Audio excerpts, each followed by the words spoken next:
Very nice to see you all here this afternoon. My name's Anthony Smith. I'm the chair of the Heathrow Area Transport Forum, which is one of the committees and forums that scrutinises, supports, challenges Heathrow in its various activities. And we're obviously focused on surface transport. And with me today is... I'm Sophie Chapman. I'm Surface Access Director at Heathrow Airport. I'm responsible for all the ways of getting to the airport, except for planes, obviously. And both the transition to sustainable travel and the commercial revenue side of everything that we do. Good. So what we're planning to do is have a quick chat between the two of us and then throw it open to questions from the floor. I'm sure you've got some questions about what's happening with air transport. Air travel is booming. More and more of us are taking flights. That means more people are going to and from airports. More cargo is going to and from airports. And that obviously has sustainability implications, which you will be interested in, and of course we're interested in. But I think it's probably useful to start off with. Sophie, can you just locate us? Where are we at the moment with how passengers and staff get to and from the airport? So with passengers, we've got 45% of our passengers travelling by public transport to Heathrow, 55% by private car, and that 45% is made up of around 30 to 35% heavy rail and London Underground, 5% National Express and 5% bus and coach and other, and then the rest are sort of smaller modes that make up that number. And then passenger-wise, 20% in private car or rental car-ish, and 30% in minicab or taxi. And one of the interesting evolutions, I think, over the last few years has been the rise of Uber.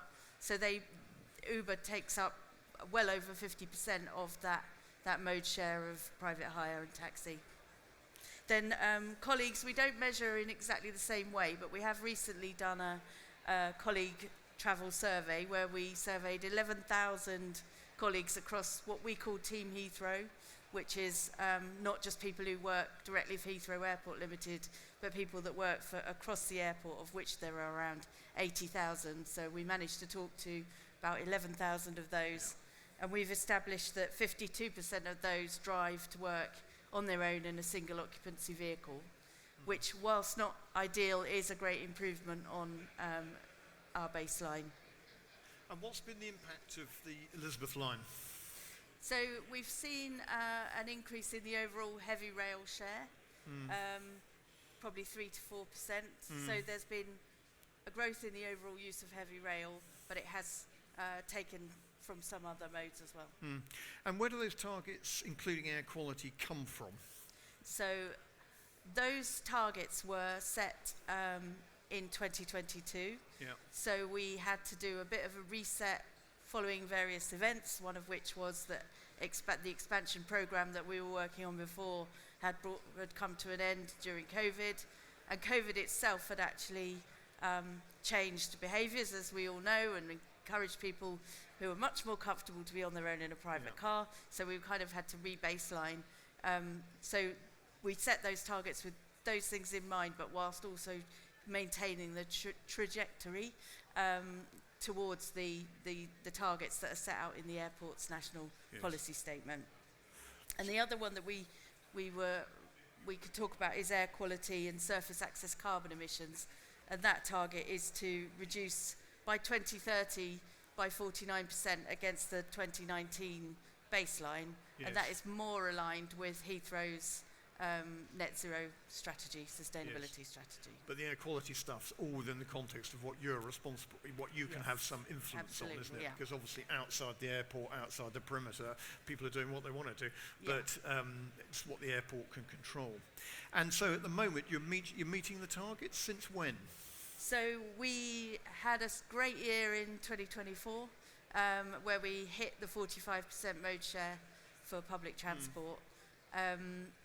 So, we're delighted with that, and we're sort of thinking we're not going to sit on our laurels. Although we're not publishing a new target at the moment, we are continuing to work to improve on that number. And on single occupancy vehicle, we did have a target which was to reduce down to 57% from a baseline of 62, which we've exceeded. So we're very pleased with 52%, but again, there's still plenty more to do.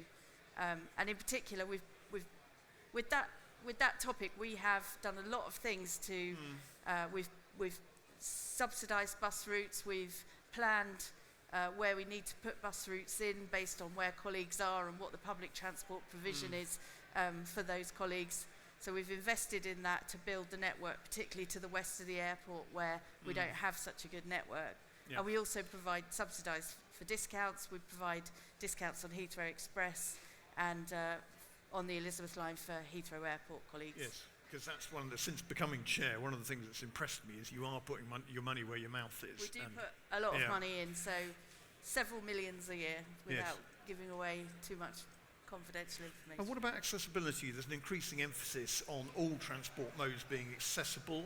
Air has particular issues in that respect, but as regards surface access, what are you doing on accessibility? So on accessibility, with the bus routes that we subsidise, and in particular in 2023 we responded to the Greater London ULEZ charge by trying to protect the people that work at the airport by increasing the provision of public bus services, subsidised bus services. And our requirements, if we are going to subsidise a bus service, is that they must be sustainable, accessible, getting my balls muddled up. It must be accessible. So all of the bus services that we subsidise are accessible. All the stations at Heathrow have got level boarding. And we are, as you know, and we've worked together on this, we're paying for a representative on accessibility to join Heathrow Area Transport Forum, so that we've got that really good advice and scrutiny to make sure that we are doing better as we go along. Good. The Heathrow Area Transport Forum is made up of representatives from all the people, all the major people who've got an interest in surface access to the airport. So that's Transport for London, bus operators, London First, the Business Association, local councils and train operators, National Highways. So we try and bring everyone together to try and challenge the airport about its progress towards its targets and being more stretched in its targets. We try and support the airport in getting some prioritisation out of all those stakeholders, because of course they've all got slightly different interests, they've all got slightly different political interests. We're trying to get some priorities to put in front of the airport and say, this is what your major stakeholders are saying. And we try and be supportive, because sometimes the airport does get quite a lot of flack for certain things, some of which it's responsible and some of which it isn't. I think parking was one of the most recent ones of that, wasn't it, Sophie? Yeah, so we, HATAF is really helpful in that it brings together all our stakeholders, or a lot of our stakeholders, into one place, so we can speak to them and get feedback from them and understand priorities. And one of the really helpful things that HATAF does is identify issues, and sometimes that's not comfortable to have an issue identified that you could be more on top of. But one of those was around parking in local communities, which is largely private hire drivers who are choosing not to use the facilities that we provide, and they're then parking in local communities. Terrible, unspeakable antisocial behaviour, and we really needed to do better at that. But what we've done is, working together, we've managed to deliver some solutions that are actually making a difference. So we've introduced a reporting tool which enables us to understand the size of the problem and stay in contact with local residents. The really important bit was, we kind of said to the local authorities, if you can put in a public space protection order that gives you something that you can enforce, we will help fund the enforcement. So that's a real partnership approach to being able to tackle an issue like that, which is, still, I'll always say we've got more to do, but we have really made a difference together doing that. And that's, to an extent, the leadership of HATAF and Anthony has helped us all coalesce around a solution which is now working. And there's huge numbers of enforcement going on. And what's really interesting is that there's almost no repeat offenders. So once you've enforced once, the message seems to be landing. No, it's been very positive. We need, as you say, we need to do more work on that, but it's heading in the right direction. The other things that the forum is focusing on at the moment is obviously Heathrow's engaged in various long-term plans, as you all know, for expansion or not, as it may be, and so we're trying to support in terms of that. And one thing we keep a very beady eye on is the consumer satisfaction with the various modes of transport. Heathrow does a lot of consumer research around what people think about how they get to the airport, and we dig deep into that to see what's driving satisfaction, which modes are not quite as positive as others.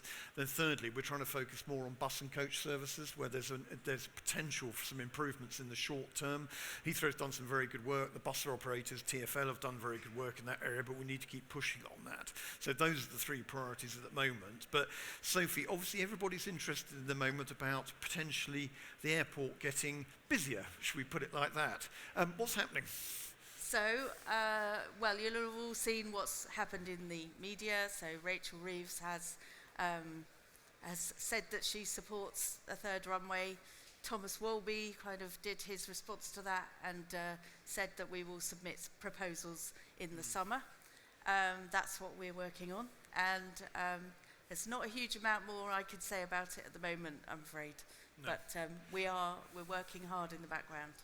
Obviously, we're very interested in the surface transport options, and if there's going to be a quantum leap in the number of passengers, and therefore the number of staff, and therefore the amount of cargo that's going to and from the airport, I think everybody is sort of thinking, well, there's going to have to be some sort of rail-based solution in there, which is going to provide a big people-moving option, because you can do so much with bus, especially for staff, you can do so much with coach, but ultimately, the Elizabeth line has got to be the success of the Elizabeth line has got to be built upon with some sort of rail-based option. How on earth that's going to be funded is an interesting issue we can perhaps talk about, but clearly there's got to be, if there's going to be a significant change in passenger numbers or flight numbers or whatever in the future, there's got to be a rail-based solution. But anyway, at this point, has anybody got any questions, any thoughts they've got? Because we're very happy to take questions at this point. Yes, gentleman there, if you wouldn't mind identifying yourselves, just so we know who we're talking to, although I do recognise you. Hi, Andrew Nashpal for BT. Just a comment on rail, what you're saying about rail, Western Rail, Southern Rail, be really useful to know. Obviously, plans have been come in and go over the years, and I guess now is maybe an opportunity for them to be brought up a little bit further up the priority list. Yeah, I mean, we will have to work through what are the right solutions. The airport's national policy statement states 55% is a target for public transport. That's definitely not going to go lower. So, you know, there's a big leap. So it's a big leap in a percentage and a big leap in passenger numbers. So we are going to have to find some solutions. What those are at the moment, I'm not able to say, but we will be considering all possibilities. Gentleman here, who I do recognise, definitely. I just wanted to, could you expand on that a little and maybe... Sorry, could you identify yourself, just so the audience I'm know Andrew Dowding. Hello, sorry, I shouldn't really be speaking because I'm the organiser here. You're allowed to However, I have a keen interest in Heathrow Southern Rail, and I just wondered if you could talk to us about that. Not particularly, to be honest. I'm not going to be drawn too much on what the plans would be if we go ahead with expansion. Obviously, Heathrow supports the Heathrow Southern Rail scheme. We've already said that as a public statement, and we will need to do the work to decide, you know, what do we need to do, what do we need to achieve, where are we at on the baseline, where do we need to fill the gaps, and which solutions are the best to do that. It sounds like it's sort of contingent on expansion. Is it not something that could be sort of developed in its own right, like now? Well, as we know, there's some well-rehearsed issues around how we fund it, etc. So, yeah. I think, though, everybody knows there are sort of three schemes which are in the offing at the moment. There's Heathrow Southern Rail, who are here today. The potential for extending from Terminal 5 out towards the Southwestern Main Line and potentially linking up with the Elizabeth line with Staines. And I've had the privilege of going and walking the old alignment of that with colleagues from Heathrow Southern Rail. It's very interesting. It looks very viable, to put it mildly. And we've also got the Western Rail scheme, which has been very well developed and very well thought about.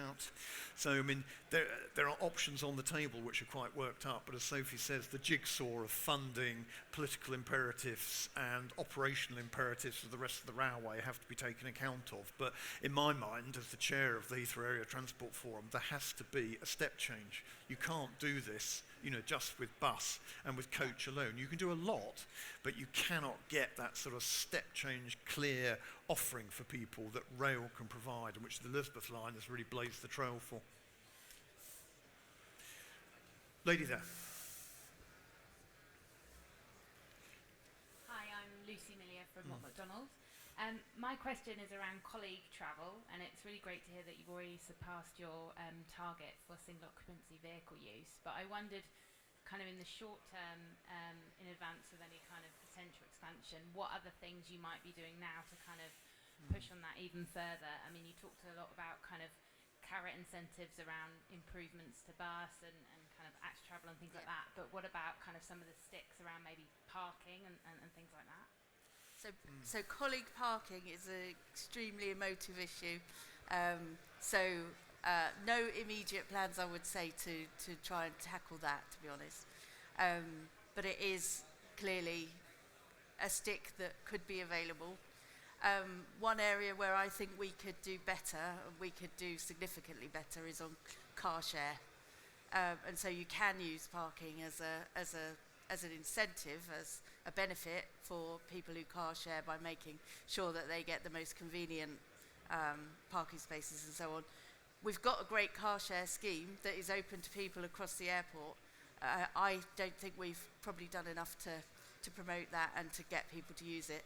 The other challenge with colleague travel is making sure that people can get to the airport when they need to get there, which we've done quite a lot on, increasing bus services very early, very late.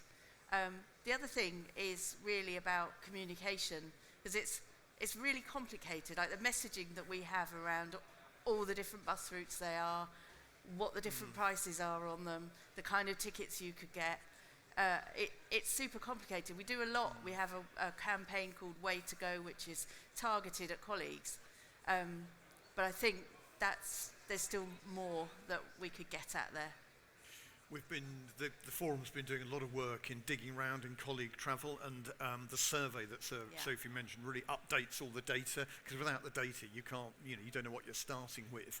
And of course it's a very complex picture, because a lot of people don't work for Heathrow, they work for partner organisations. I do have a lot of sympathy that if you come off a shift at 2 in the morning, because aspects of the airport are 24 hours, you don't want to stand in the cold waiting for a bus, you want to get in your car. But I think one of the key factors for the future is going to be that you're absolutely right, is the tunes that can be played around the amount of car parking, the charging for it, and the terminal drop-off charge, which is interesting, isn't it? Because I think the increase in the terminal drop-off charge hasn't really affected behaviour massively, has it? No, not really. No. So it's a tax that people are willing to pay to get to the airport in a vehicle. And it's interesting, because when I used to work at Transport Focus, we used to do a lot of work around why people choose different modes of transport, and generally it's cost and convenience drives the mode. But I think with airports you also get choice and control. It's a one-off journey for most people a year. They probably think it's worth paying 50 quid to get there, because it gives them the illusion of control, even though arguably it's even, I'm not sure it is more control or not, but it gives you that illusion. You get your baggage from door to door, etc. So I think, the tunes that can be played on that in the future are going to be interesting. And Heathrow, of course, is a business. It's not a charity. It has to make money somewhere along the line, otherwise none of these things can happen. And so the interrelationship between those things is going to be very interesting. And the colleague travel survey that we just recently done was both asked a lot of people, but was also very detailed in what was asked. So we're still doing the work, but a lot of the questions involved kind of understanding why you chose what you chose and what could make you choose to do something else. So we're going to work through that, and then we should end up with some really good recommendations about how we can change colleague behaviour. And it was interesting, wasn't it, because the geographical distribution was quite marked, wasn't it? There were areas, not surprising possibly, but there were areas where an awful lot of people were coming on the bus, and then areas where virtually nobody was. And having that data is so useful to be able to start thinking about what to do next with bus services in particular, and the timings of them, etc., etc. Attention please. Mr. Sands, please go to reception. Attention please. Mr. Sands, please go to reception. Right. Okay, more questions, please. Yes, gentleman there. Very interesting conversation, thank you. Emeka Okorocha from iStrat Consulting. Worked many years at Heathrow and was one of those people who used to cycle in until they closed the tunnels to us cyclists. And then took the bus at the X26, which used to come through, and then that became the Superloop, which meant, great, it didn't stop at every single stop. There's a lot of data that you're getting at the moment, which you're saying that you're collecting around people movement. And it sort of reminded me of things like the secret information that some of us knew of the secret entrance or exit from the tunnels into the bus station, so you could kind of pop out a sort of exit door and you ended up getting your bus quicker than others. How are you sharing the data that you're getting with people who are working in around the airport, whether it's staff or whether it's your suppliers, to ensure that they have the right information to make the best judgment of how to get to Heathrow and out of Heathrow? So I will mention the tunnel, seeing as you've brought it up as well, but I'll answer the question first. So we have a comms campaign called Way to Go, and that is online and it is in person as well. So we do road shows across the campus, airside, landside, to all corners of the airport, and provide people from my team that are able to really one-on-one consult with people about their travel arrangements and try and help them to find a more sustainable or cheaper way for them to do it. We also release and this is the bit that it's not quite there yet, I think we release every month an update on travel options and kind of where we've got a new discount or we've put in a new service. That goes out every month, but to be able to find the bit that you need, I think could be a bit better.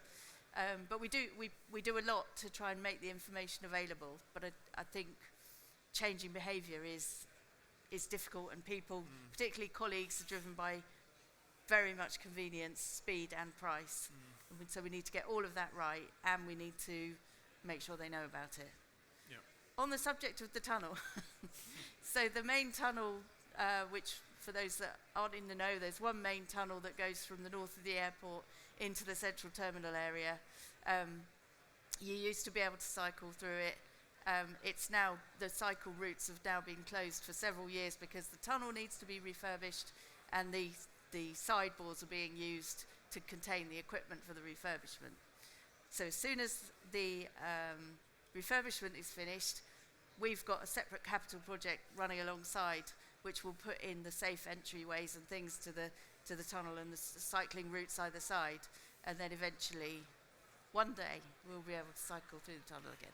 But don't worry, we haven't forgotten about cycling. No, we do get reminded on a regular the basis. tunnels come up on a regular basis, and I have had the privilege of cycling around the whole perimeter to see how it works in practice, and it ranges from dedicated off-road cycle paths, which are really good, to having to cycle on the verge. And Heathrow are trying to fill in the gaps, to their credit, but cycling's still quite a variable option, isn't it? But some people want to do it. Yeah. And I think colleagues will want to do it if we fix that. Yeah. Right, time for one last question, I think. Have we got one last question? No? Sophie, any last thoughts for the audience? No, I think the challenge that we have really is we put stuff in place, and we need to really crack how to get people to use it. Yes, I think that's right. Is that the key in the short term is getting more and more people trying to use the buses and coaches. There are plans to do things to the central bus terminal, aren't there, to improve that, because that's grown like topsy over the years. Yes. And it's now very, very busy indeed, if you've been there recently. And I think it's Britain's largest coach interchange, isn't it, which was never planned. It's just sort of happened, doesn't it? It's it's just one of those things. You can spend a long time planning, but sometimes things just happen. But we will be keeping a very close eye on the the airport and its development and its potential expansion and how people are going to get to and from the airport, and try and give people more sustainable travel choices. So thank you very much for listening, and thanks for great questions, and we'll be around afterwards if you want to catch us. Thank you very much. Thank